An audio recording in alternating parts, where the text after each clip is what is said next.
Then when we start thinking about the quality of the sales relationship with those financial touch points, then we start to see very interesting trends in the cash collection environment, which is internally at Upflow here. What we do is we make the salesperson chase the first invoice with the point of contact in finance that they sold to. And that gets the first invoice paid. And we see a direct correlation between the first invoice paid on time and then subsequent invoices being paid on time. Welcome to Revenue Insights. We're joined by revenue leaders from some of the highest growth companies.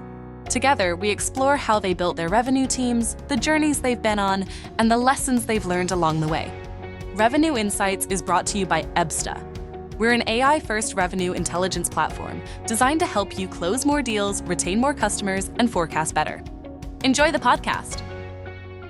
Hello, everybody. On today's episode of the Revenue Insights podcast, I am thrilled and delighted to have Brad Cross, the Global VP of Sales at Upflow, joining us. With over 20 years of experience scaling SaaS startups and leading revenue teams, Brad has been at the forefront of transforming the B2B payment industry. At Upflow, Brad has revolutionized the way companies handle cash flow management, turning the often overlooked payment process into a key driver for customer loyalty and growth. Brad's insights into sales leadership, customer success, and leveraging data for revenue optimization, I'm sure will provide valuable takeaways for all of our listeners. Welcome to the show, Brad. Thanks for having me. Great to be here. Well, let's start, Brad. You've had a diverse career leading sales teams across all different sectors. Can you share a little bit about your journey that got you here and what drew you into that FinTech space? Yeah, very interesting first question. So we've missed a small promotion. I went from VP of Global Sales to CRO just recently. So my remit has expanded a little bit, now managing sales and customer success and marketing and operations. So a slightly broader remit than I've traditionally had. As you said, I've spent the last 20 years managing sales teams primarily and now into customer success as well. Spent most of my career in MarTech. So telling marketing solutions to large enterprise organizations, always on the basis of big data, always on the basis in a number of different disciplines. So I started out selling databases to people like Manchester United and Nectar in the UK and things like that, helping them understand who the customer is and how to engage them with the right message at the right time in order to get them to purchase more effectively. Move through into email, into social media, into paid search, but always on the basis of understanding who the customer is and how to engage them in a more effective way. This transfer across into FinTech is very interesting for me because when I engaged with Upflow, it felt like the standard way of trying to approach the cash inflow problem in this space was thinking about automation. But what we've identified is that it's not so much a basic automation play as a quality of engagement play. And therefore, that dynamic of trying to understand who is the customer, who is the person that owes us the money, is it a person, is it a group of people, different organizations have different structures for how they pay. How do we understand that customer unit? And how do we understand how to engage them with the right message at the right time to get them to actually pay their invoice is very similar to the dynamic that I've had in the past. So it's a departure from MarTech into FinTech, but actually what we are pushing or promoting from an Upflow point of view at the moment is a financial relationship management system, which is basically like a CRM for the finance team, because what we're dealing with here is an additional customer touch point, which in the past has been overlooked and not invested in. That's how I got from MarTech into FinTech, and it was bridging across with actually, yes, this is a different space, but it's the same discipline, it's the same tactics, and it's the same metrics, and it's the same dynamics that we're talking about. Yeah, we sometimes forget that ultimately, at the end of the day, we're still selling to people, right? And whether it's top of the funnel or in your case dealing with the finance function, you're still dealing with individuals, right? And people need to have that connection, and that's kind of how businesses are run. Yes, and interestingly, in this space, the people on both sides of that divide have traditionally not had a lot of experience in dealing with people or not been very good at dealing with people. So if I'm thinking of the finance team within your business, engaging the finance team within their business, and then trying to engage higher up when they need to escalate, there's not a lot of tools, a lot of investment in IP, a lot of innate tactics or ability to understand how to engage people like there would be in a sales or marketing discipline. So we really are giving people who haven't got much natural ability to do this a tool that helps them to be much more effective in how they engage those customers. And it's important to think about this as part of the holistic customer engagement strategy, because you invest all that time selling a customer, and then you invest all that time in customer success to optimize that experience. And then someone from finance comes in with their hobnail boots on and is a little too brisk in chasing the invoice. And then suddenly what we see is that those customers don't like working with you anymore, and then they churn. So again, it's an underinvested space where, if we think about it as another customer touch point in the context of the rest of the customer journey, it's an important, if you're not careful, churn driving touch point, which can be overlooked. It's fascinating. So those that know of Ebsta, we pride ourselves in the kind of our value proposition is all around this principle that relationships still drive revenue, even in today's market, right? And really getting under the skin of what relationships we have at each customer, and who's engaging with those particular personas is huge. Most people will know we produce our B2B benchmark report every year, and one of the interesting data points over the last year in particular is looking at the influence that the finance persona has, not just on the buying cycle, and then on the retention process as well. And it's amazing to see when you look at bear in mind we analysed 4.7 million opportunities last year. And what we're able to see is the influence of that finance persona on the win rates is huge, and has never been as high as it is at the moment. And if the sellers wait until they're ready to present back a solution to start engaging with the finance persona in that sales cycle, their win rates are materially lower. I think it's over 20% lower than if they were able to get that finance persona actually involved in that ROI business case building in the first place. So we know that the relationships have a big influence across the customer. Yeah, 100%. And then when we start thinking about the quality of the sales relationship with those financial touch points, then we start to see very interesting trends in the cash collection environment, which is internally at Upflow here. What we do is we make the salesperson chase the first invoice with the point of contact in finance that they sold to. And that gets the first invoice paid, and we see a direct correlation between the first invoice paid on time and then subsequent invoices being paid on time. So that's a very interesting point of leveraging that relationship, which has already been established. And then using that going forwards, we think about, well, is finance chasing? Is customer success chasing? Do we need to bring the salesperson back in? How do we make sure that we're getting paid on time? Because, bookings is vanity, but payments is sanity. And how do we make sure that as we're going through this process, at the end of the first year, the second year, the third year, so we can maximize lifetime value, how are we making sure that we're still front of mind, we're presenting value, we're offsetting the request for more payments with the demonstration of additional value and the improvement of the relationships? No, it's fascinating stuff. We as part of the report this year, we started looking at this customer success journey. So, post-sale through to renewal, upsell, cross-sell, and churn. And what was fascinating is companies that are running QBRs, quarterly business reviews with their customer, they are 7 times more likely to get a cross-sell or upsell opportunity if the last 2 QBRs have been run with the C-suite. And they are 4 times more likely to have a churn experience if they run their QBRs with a junior resource. And so it just shows you the influence of different personas on outcomes, and how we need to nurture these relationships. And it's really interesting, especially in a world where AI, my goodness, it took us nearly 8 minutes to get into AI, but AI is becoming such a big part of everyday life. And while I think there's definitely a place in using AI in the sales cycle, primarily to take away the burden of all the stuff that salespeople aren't very good at in the first place. But the idea of trying to use AI to replicate this relationship building exercise, this trust exercise, it's not that this is where the people come onto their own, and in particular, salespeople are very good at building and maintaining those relationships. So it's a fascinating dynamic. Yeah, it's really interesting because if we think about how Upflow works. One of the things that is core to our value proposition is collating data from every touch point we've had with the customer in relation to getting paid. So creating a centralized timeline which has everyone's outreach and the response of the customer, any payments they've made, credits they've made, promise to pay, disputes, any of that sort of stuff. We're finding exactly the same thing. If we summarize all of that in one place, there's a huge value to that, but that's quite a rich stream. So actually we take AI and use that to summarize what AI is reading in that data stream, and then presenting that back to a person, but always keeping a human in the loop, because we find that it needs a human touch to make sure that what we're doing is contextually relevant to the engagement with the prospect. If we need to get a little pushy, and some of the businesses we see, I'm worried for them in some cases when we engage. So if I engage with a $120 million ARR business, and they say, well, actually $60 million of that is at least 180 days overdue, and we don't start chasing until we get to 120 days overdue because we don't have the resource to do that, then of course at 120 days overdue, you're 4 months behind on paying. So the tone of voice at that point in time is pretty strong.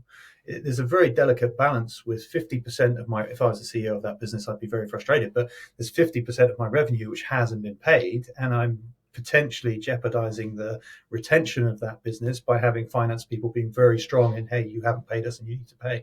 So we need to be absolutely on top of all the information that's happened in the chain up to that point, any automated outreach, anything that's wrong with the invoice, any touch points the sales or CS might have had where they talk about payments. If we don't have all that information, we can be off base in terms of how we communicate, frustrate the customer. They either don't pay or they pay, but then they churn at the end of the cycle. And it's half my revenue that's out there that's at risk like this. So if we think about that dynamic, again, that data summary by AI, brilliant, because it takes away the 5 minutes I've got to spend to trawl through that feed. But I still want that human touch at the end of the process to just make sure that when a human's dealing with a human, they're doing it in the right and most sensitive way to get the right result. Yeah, I absolutely buy into that. And as I say, we built a business on this principle that relationships drive revenue and trying to measure that momentum. But so look, you joined the business, nearly 3 years ago now. What state was the business in? How big was the sales team? And what journey have you gone through over the last 3 years? It's a very good question. It's been a really interesting ride. So when I joined the business, this is a very professional and proficient business. I don't know whether this is because it's FinTech compared to MarTech, but it's run very well and very professionally, and it's run by engineers. So when I joined, the positive that I had was a very strong, very solid product. The product is very good. It works really well. It looks really good. They've invested in simplicity. The competitors on the market are obviously more of a kind of old school clunky finance tool, where this is more of a business tool. So that was a real plus point. I've worked for some organizations where you don't necessarily want to give a demo because things aren't quite as slick as you might like them to be. Whereas here it was, we don't do PowerPoint, we show the tech, and the tech is great, so people like the tech. The flip side of that was that the sales approach was, let's just get people demos, and when they see how cool the tech is, they're obviously going to want to buy more software. And in today's world, people have enough software. They don't necessarily want to buy any more. So what we've done is we've evolved the sales process from that simple, here's a demo of a piece of technology that automates your process, along with spending a lot of time invested in understanding what's the business case and what's the use case and how do we actually improve the quality of engagement, not just automate the outreach itself. And we've gone from a demo-led, product-led sell to more of a solution and value-led sell. And it's now much more about understanding, okay, where are you as a business? Is this about getting paid quicker? Are things taking too long? Or is it about warding off bad debt because you really have some bad payers? And, if you don't get on top of that really quickly, you're going to have a big hole in your finances. Or is it more about automation? Or is it more about context and improvement of relationships? Your NPS, your CSAT are too low, post-finance touch point. And we need to improve that because your churn's too high. So we're engaging those customers much more on that basis. We morphed the sales process from just purely product-led to value-led. We've built a free AR diagnostics tool which hooks into the customer's data and shows them the problem in their own data. So that's been really useful in helping to understand, okay, cool, this is the size of the problem, this is the priority you should put on it, and this is the nature of the problem. And then we evolved the sales process from just a straight 12-month contract to we do a 12-month contract with a 3-month proof of concept aligned to some very strong value KPIs. And if we don't hit those, we give you your money back. So that's helped us get from about a 12% close rate to almost a 50% close rate now on direct outreach. If I take inbound, outbound, and alliances into account, we're probably around 38% blended. But on direct outreach, we're about 48% close rate. And that's just because we have that diligence in the process to understand the problem and present that back. And as you said, we are now very conscious of the fact that this is not automation for AR and cash collection managers. This is about business cash flow for VP of Finance and CFO. And once we understood the trajectory has been really interesting, because if we think about how CFOs think, traditionally they've thought the game that I'm playing in cash flow is around accounts payable. So the cash inflow will happen at a set speed, and there's nothing I can really do about that. People will pay as fast as they pay. And as long as I understand and predict and forecast that, then I know what's coming in. And the game I'm playing is how quickly I pay the invoices going out. And that's where the focus has been. But now we've been able to demonstrate that actually, if you get the process, the practice, the strategy right on the cash collection, you can make a dramatic improvement to how quickly you get paid. So that's helped the CFOs and the VPs of finance shift the focus and say, well, actually, there's two sides to this game, whereas before I only thought there was just the one side. And that's why the AP vertical has grown so much quicker than AR, because previously it was just about, let's just automate that process because it's a pain. Whereas now it's like, well, actually, if we want to get our DSO, day sales outstanding, down from 120 days to 25 days, which is highly possible, we can invest a bit of time and effort over here. So it's gone from a kind of functional play to a strategic play, and the sales process has evolved with that trajectory. And now we have that ownership of the kind of, as I said, the financial relationship management element. And that's where we're engaging with the CFOs, engaging with the VPs of finance, and getting more traction with making a difference to businesses. We'll return to the episode in a moment. This podcast is brought to you by Ebsta. Every year, we produce the B2B Sales Benchmarks Report. It provides insights from the analysis of billions of revenue dollars, revealing what attributes drive top sales performance and highlighting where time and money are wasted. To get early access to this year's Benchmarks Report, sign up for our newsletter at ebsta.com/newsletter. Now, back to Revenue Insights. It's an amazing story to hear, and very similar to one we've gone through ourselves. You know, we presented Ebsta as kind of revenue intelligence for a long time, and well, look, here's your forecast, and what more do you need? AI is driving your number, right? But in reality, where we've landed is that our sweet spot of finding businesses where there's a big delta between the top performing sales reps and the rest of the sales team. It turns out what we're really good at is understanding what the top performers are doing at every stage of the sales cycle and using that to prompt the B and C players as to what they should be doing. And the way we fix the data from the past means that we're able to do benchmarking in a way that our peers and our competitors don't. So we've ended up leaning into that. And again, it's transformed the way we sell and the types of businesses that we sell to. We really now understand what our ICP is. And I think that's something that you only learn by kind of trial and error and pushing forward. But that whole kind of going from a point solution and let me just show you how the product works to let's really get under the skin of how big is the problem. And ultimately, the other thing that we saw, the other thing we did was, our value proposition is quite a complex thing to get across. You're talking about, really transforming a sales team to becoming a lot more data driven. And so trying to get that, articulate that value proposition was always a little bit difficult. And we literally in the last 3 months, we've launched what we call our brand guarantees. And it just distills it down into something that people can digest. And if they've got that problem, they put their hand up. And it's amazing how much easier it is for them to understand. And so our brand guarantee that we just launched was that we guarantee to get more of the reps hitting quota within 6 months. And like you, if we don't do that, the customers can terminate. We're quite happy for them to, and we've not lost one yet, but we're very confident of the impact we can have. And so it kind of did two things for us. The first one was, if in the first discovery meeting we find out that, they're all hitting quota or no one's hitting quota, well then, you know what, that's great, good luck. We're not here we can't help you. But at least you're able to close those opportunities off as lost sooner. And then when you do come across a customer where they've got that problem, where there is a lot of difference between how the different sales members are kind of going to market, you can introduce that consistency in a remarkably fast amount of time and have a big impact on this quarter's numbers. So distilling it down into kind of we know what our ICP is, we know the value prop and how we can have an impact. It transformed our business, and it sounds like it did the same for you. Yeah, and if I could ask a question, where is your ICP? Where does that sit?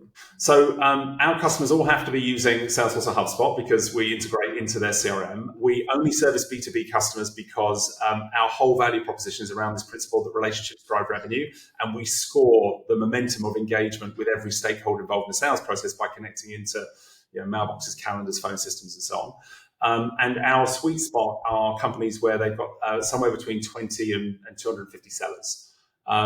We have a few smaller, we have a few larger, but kind of 20 to 250 means that we know we can run a relatively short sales cycle. We can get the customers up and running in 30 days. So 3 brand guarantees. The third one is that we get customers live in 30 days. And when you get into larger, one of the things that really affected us, we're a bootstrap business with 360 customers now, right? So one of the things that we had a real challenge with was we won a proof of concept with Accenture, and it took us a year. It took us a year to get that rolled out, and the ROI was phenomenal. Showing large organizations how they can use engagement scoring to see when relationships are dropping off, and they can do something about it, or course correct, or close off as lost. The impact on the business was material. Unfortunately, by the time we got to present back the solution, our stakeholders had moved on, and we'd lost that momentum. And so the sales cycle cost us a lot of money and a lot of time and energy, but it wasn't, it was our fault, but we weren't really geared up to do that enterprise sale. So knowing what our market was and who we are and who we're good to sell to really helped. It was a painful lesson, but it certainly served us. Really interesting, really interesting. So we've been through a similar trajectory, and our ICP is definitely that mid-market range. So if we think about anything from $3 million turnover to $1 billion turnover, if we think about tech or SaaS companies, which is where our sweet spot lies, typically it's in that kind of $50 to $500 million bracket where we really see a sweet spot. And similar to you, less than 30 days to onboard. We have a 3-click onboarding process, and then it's just configuration in the platform. So usually 2 to 3 weeks to get people up and running. But we really have that interesting stage of business where they're big enough that they are starting to invest in people to do the work. So it's viable to think of this as a discipline, much smaller than that, and they just want automation because the CFO or CEO is doing the cash collection themselves, and they just want the problem to go away. But now they're starting to invest in people to do the work. So again, if we have that value-led sales approach, it's like, well, actually, I'm showing you something that has a tangible outcome that if you invest a bit of time in, you can achieve that viably for your business. But also, if you didn't have this kind of tool, then you'd go and invest in 10 or 15 people to do it. Whereas you could invest in 3 or 4 people to manage this process as you go from 50 to 200 to $300 million in turnover.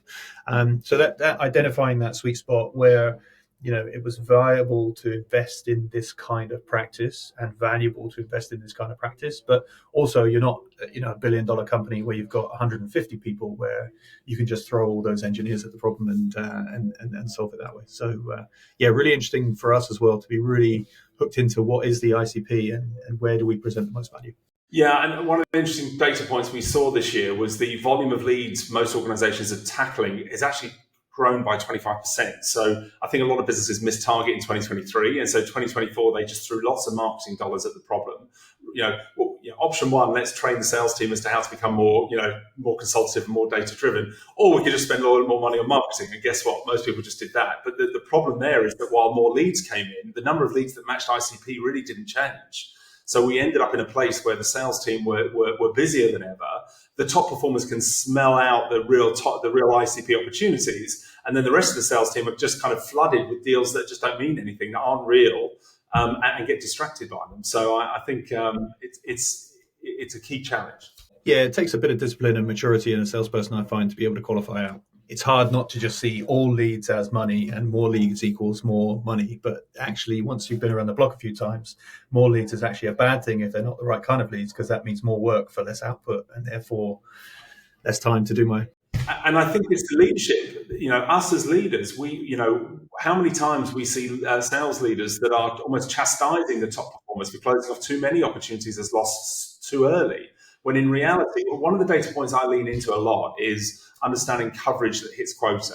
So I might need 5 times coverage to hit quota, but you only need 2 times, right? And so knowing that means that the sales leaders looking after us can start to, don't need to chastise you for closing off deals as lost, because you don't need as much coverage to hit your number, because you know what you're doing. So I think us as leaders need to take a lot more responsibility in helping the sales team to be braver in closing those deals off as lost, because in no other industry could you spend all of your life doing a job and only 20% of that energy actually yields results, right?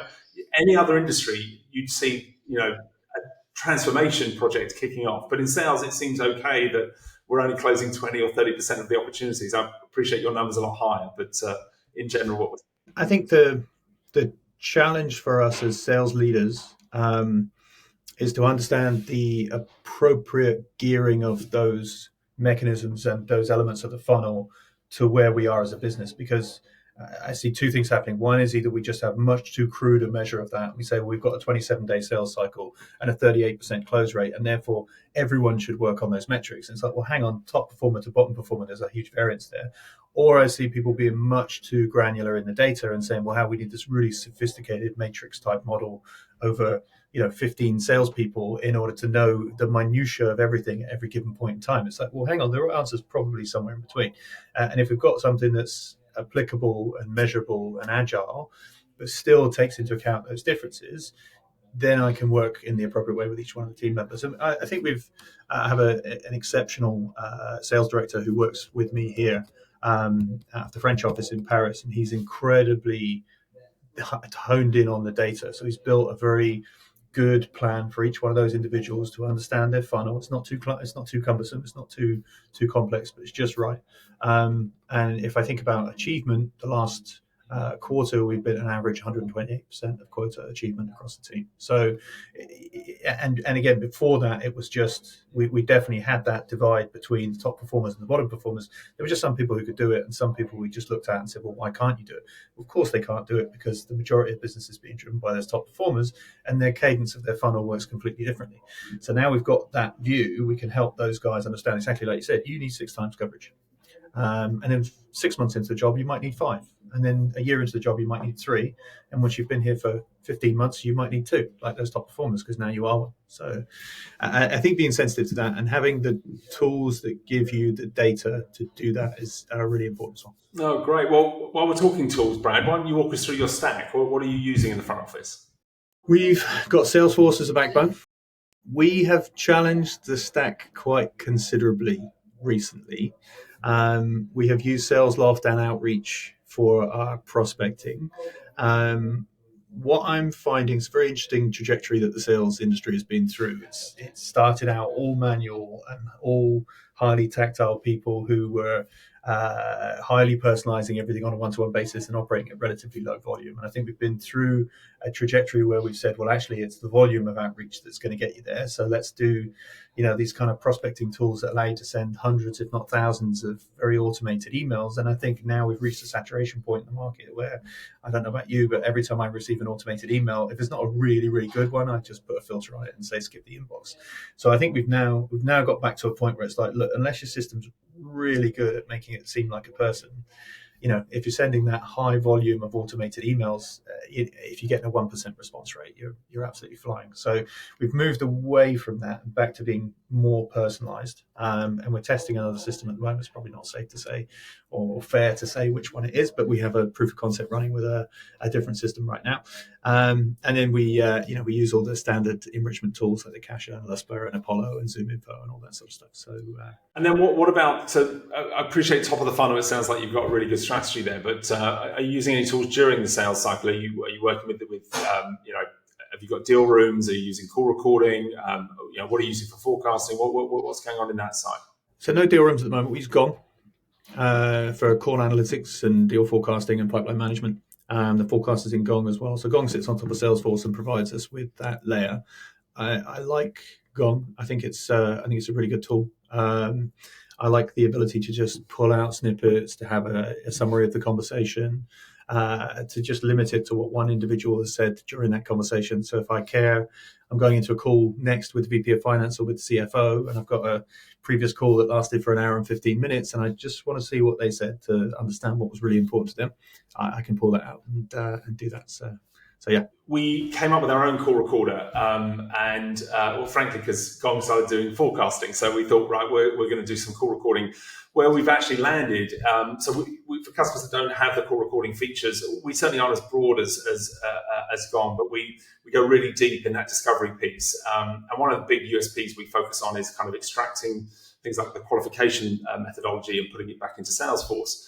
But where we've landed with Gong now is that we've got customers that are using Gong for their call recording, but giving us access to the last year's worth of call recordings, we can start doing really interesting kind of deep dives into how well each of the reps is actually doing at that qualification cycle and process. And what's fascinating is how many deals close lost at stage 4 or 5 of a sales cycle when we look back at the call recording, it turns out they were never qualified correctly in the first place. And so we've ended up with a kind of a green, amber, red on how well the customer's been qualified, and you can kind of use that to make a decision as to whether they're allowed to leave discovery or not. So it's been an interesting journey for us, and to end in a place where, look, if you've already got something that's working, stick with it. But there's so many insights you can gather from all of these disparate data sources, whether it's the call recordings or the email traffic or the calendar events or CRM. So yeah, AI can digest all of this stuff and do some amazing things with it. I think it's a very important point or interesting point you raise. I think it's in every sales role I've had. When I've been hired, the CEO has always described that we have a great pitch, but we have a closing problem. And it's 99 times out of 100 when you dig into it, it's not a closing problem, it's a discovery problem, it's a qualification problem.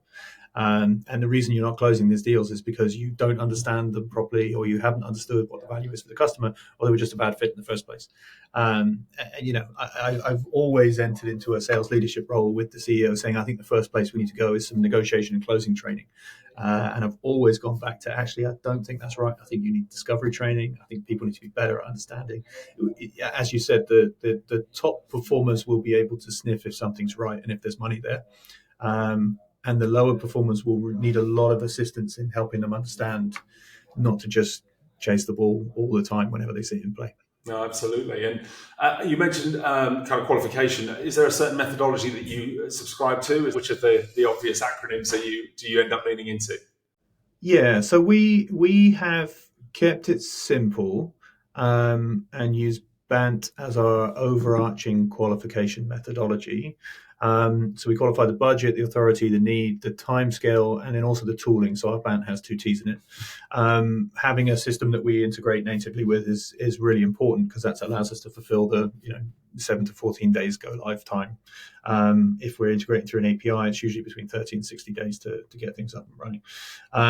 So that's what we generally use. And then I've been trained in Spin back in the the days of old, and so I quite like Spiced, because I think Spiced is a refinement of the kind of old school Spin methodology. So we use BANT as our sales opportunity qualification methodology, and then we use the Spiced acronym as the discovery framework that sits across that. And I find the gearing of the two together is really, really useful. Yeah.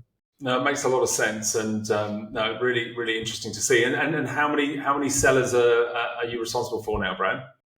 So in total, I've got 10 in the US and another 12 in Europe. And it sounds like the quotas are too low. So yeah, we're reviewing that going into 2025. The unit economics of the business are really healthy at the moment. But again, one of the things that was inherited was a situation where, when I started, there were far too few sellers for the size of the organization. So when I started, we were 60 people and 3 people selling, and now we're 50 people and 22 people selling. So significantly changed the gearing of the business. Being in solid state on the product, obviously continually releasing and continually refining, but it needed a much heavier commercial focus than it had before. So much health. Brad, if we were to connect in a year's time, right? We're about to celebrate Christmas 2025. So how was your year? What will you have achieved this year? What does 2025 look like for you? Doubling the revenue. We're just over 5 million now. We'll be at 10 million on the SaaS product by the end of the year. We just implemented a payment gateway. So we had previously been using Stripe's payment gateway with a very thin wrapper over the front, and for complex functionality like passing on convenience fees and setting up auto pay and installment schedules and the kind of things that we want to do, that was quite restraining. So we just built our own payment gateway. Still works on Stripe rails in the background, so has all that Stripe reliability, but has our flexibility on the front end. So we'd like to be at 10 million on the SaaS product, with an additional 5 to 6 million on the payments by the end of next year. Which will be 2x growth on the SaaS and almost 3x growth for the business. So if we get to the end of the year and we've managed to achieve that, not necessarily with a corresponding increase in the size of the team, I think it's efficiency and scale we want to drive. As you mentioned, we're well over target, so maybe people could carry a slightly higher quota, but I don't want to say that through the back door now. We increased our sales efficiency between 23 and 24 by 72% on average per person. I think if we can drive, a similar sort of increase in sales efficiency this year, then we can achieve really big numbers without a corresponding increase in the size of the team. Amazing. Well, listen, congratulations on the growth, and the plans for this year sound incredible. Looking forward to watching the story evolve over the year ahead.